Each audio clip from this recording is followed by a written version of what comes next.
Hello food lovers, welcome to cooking world. ఈ రోజు వీడియోలో అదిరిపోయే కోనసీమ కట్టెపరుగుల పులుసు ఇంట్లో చాలా రుచికరంగా ఎంతో ఈజీగా ఎలా తయారు చేసుకోవాలో చూడండి. నేను ఈ వీడియోలో చూపించే ప్రాసెస్లో మీరు ఏ చిన్న చేపతో పులుసు వండుకున్నా సరే అస్సలు నీసు వాసన లేకుండా టేస్ట్ అయితే అదిరిపోతుంది. ఈ వీడియోని ఎక్కడా స్కిప్ చేయకుండా లాస్ట్ వరకు చూడండి. ఇలా చేస్తేనే మనకి పులుసు టేస్ట్ బాగుంటుంది. ముందుగా ఈ చేపల పులుసు కోసం మేము కట్టెపరుగులు అయితే తీసుకుంటాం. ఇవి ఎక్కువగా గోదావరి సైడ్ దొరుకుతాయి, మరీ ముఖ్యంగా కోనసీమ. ఇవి ఫ్రెష్ వాటర్ లో ఉండడం వల్ల వీటి టేస్ట్ అయితే చాలా బాగుంటుంది. ముందుగా ఈ చేపల్ని శుభ్రంగా క్లీన్ చేసుకోవాలి. ఫస్ట్ ఈ చేపను తీసుకుని చూపిస్తున్న విధంగా అయితే కత్తిపీటతో తోకని కట్ చేసుకుని తర్వాత పులుసు తీసేసి చూపిస్తున్న విధంగా వీటి తలకాయని అయితే కట్ చేసుకోవాలన్నమాట. తలకాయని మొత్తం కట్ చేయకూడదు, సెంటర్ కట్ చేసి లోపల ఏమైనా వేస్టేజ్ ఉంటే దాన్ని అయితే బయటికి తీసేయాలి. తర్వాత ఈ చేపలు ఒకసారి క్లీన్ చేసుకుని ఇప్పుడు గచ్చు మీద ఈ పులుసు అంతా పోయేంత వరకు మనమైతే వీటిని రుద్దుకోవాలి. చేపలకున్న పులుసు అంతా పోయాక వాటర్ లో శుభ్రంగా కడుక్కుని ఒక గిన్నెలోకి తీసుకోండి. ఇప్పుడు చేపల పులుసు కోసం సన్నగా చీరిన 8 పచ్చిమిరపకాయలు అలాగే వాటర్లో చింతపండుని ఒక పావు గంట సేపు నానబెట్టండి. తర్వాత ఈ చేపల్లోకి 1 టేబుల్ స్పూన్ పసుపు అలాగే 2 టేబుల్ స్పూన్ల కల్లుప్పు కానీ లేకపోతే ఇంట్లో దొరికే సాల్ట్ కానీ వేసుకోండి. తర్వాత ఇందులో ఒక 2 టేబుల్ స్పూన్ల కారం వేసి గరిటె పెట్టకుండా ఈ గిన్నెని అటు ఇటు కలిపితే చేప ముక్కలకి కారం ఉప్పు బాగా కలుస్తుంది. తర్వాత స్టవ్ మీద ఒక పెద్ద దాక పెట్టి అందులో ఆయిల్ వేసి ఆయిల్ వేడెక్కాక ఇప్పుడు ఇందులో సన్నగా చీర పెట్టుకున్న పచ్చిమిరపకాయలు వేసుకోండి. పచ్చిమిరపకాయలు ఇలా సన్నగా చీరుకుని వేసుకోవడం వల్ల ఇందులో ఉన్న గింజలు ఉంటాయి కదా, అవి బయటకు వచ్చి మొత్తం పులుసు అంతా టేస్ట్ బాగుంటుంది అనమాట.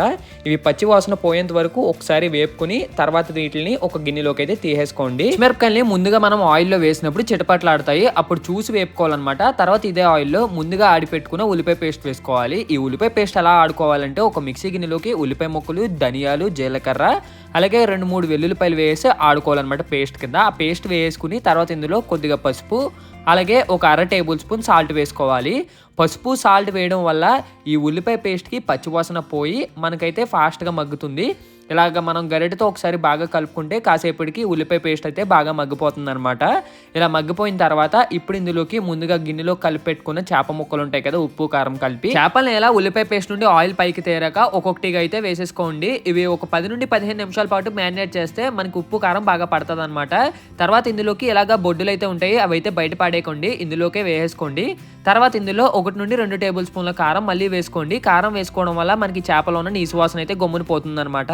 తర్వాత ఇందులోకి సరిపడా వాటర్ వేసేసి ఇప్పుడు ఒక క్లాత్ వేసుకుని గరిటె కాకుండా దాకని అటు ఇటు కదుపుకుంటే మనకి ఇదంతా ఇంగ్రీడియంట్స్ అన్ని వాటర్లో బాగా కలుస్తాయి. తర్వాత పైన ఏమైనా చేపలు ఉంటే స్లోగా ముక్క వెరకకుండా ఒకసారి గరిటెతో అయితే పైనుండి ఒకసారి కదుపుకోండి.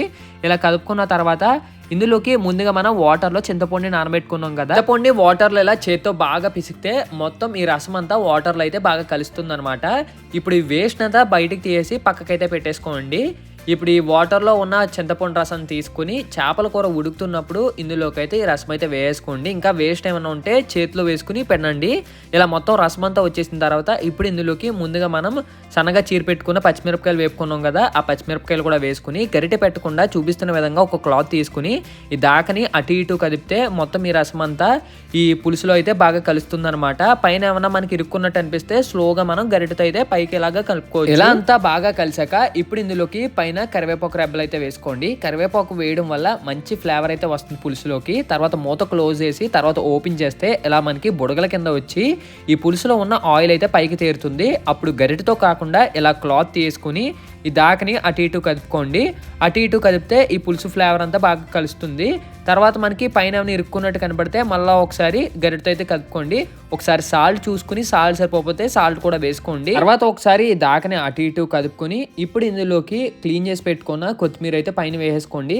కొత్తిమీర కూడా మంచి అరోమా తీసుకొస్తుంది అనమాట పులుసులోకి. ఇప్పుడు ఈ కూర దాకపై మూతతో క్లోజ్ చేసి లో టు మీడియం ఫ్లేమ్ లో ఈ పులుసు అంతా బాగా ఉడికాక మూత ఓపెన్ చేసుకుని తీసుకుంటే అదిరిపోయే కోనసీమ కట్టి పరుగుల పులుసు అయితే రెడీ అయిపోద్ది అనమాట. That's it for today guys. Video మీకు నచ్చినట్లయితే లైక్ చేసి షేర్ చేసి సబ్స్క్రైబ్ చేయండి.